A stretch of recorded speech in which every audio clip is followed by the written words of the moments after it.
Today, we're counting pairs in an array that have a specific absolute difference. It sounds simple, but a naive approach can be slow. Let's find an efficient way to tackle this problem without redundant computations. Given an array of integers, and an integer k, our goal is to find the number of pairs, I, j, such that I is less than j, and the absolute difference between the number at index I and the number at index j is exactly k. For example, if k is 1, we're looking for pairs like 5, 6, or 10, 9. We need to return the total count of such pairs. The most straightforward approach is brute force, iterate through every possible pair of numbers in the array. We can use nested loops, where the outer loop picks the first number, and the inner loop picks subsequent numbers. For each pair, we check if their absolute difference equals k. If it does, we increment our counter. This works, but it's inefficient. We're reevaluating many numbers multiple times, leading to a time complexity of n squared. Space complexity is big O of 1, constant time since we only use a counter. The key insight for optimization is to use a frequency map.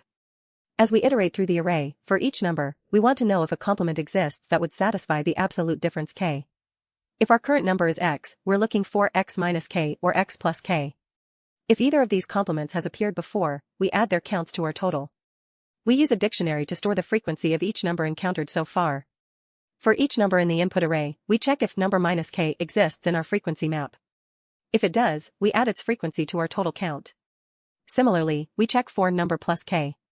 After checking for complements, we update the frequency of the current number in our map, incrementing its count or adding it if it's new.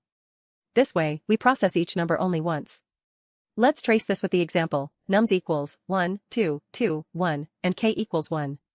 We start with an empty frequency map and a count of 0. First, we process 1. We look for 1 to 1, which is 0, and 1 plus 1, which is 2. Neither are in the map, so count remains 0. We add 1 to the map with a count of 1.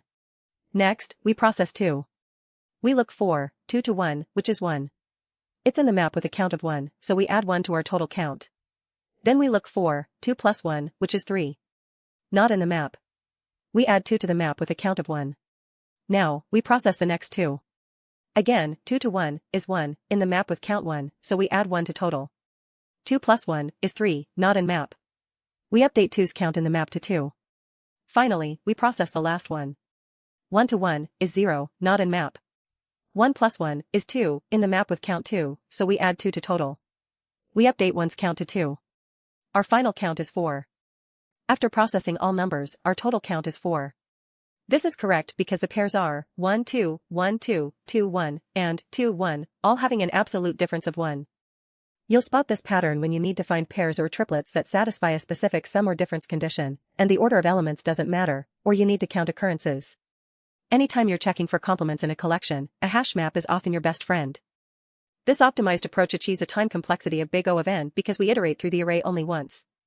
The space complexity is big O of n in the worst case, as the hash map could store all unique numbers. Try applying this hash map pattern to similar counting problems. It's a common and powerful optimization. If you found this helpful, hit that like button and subscribe for more DSA insights.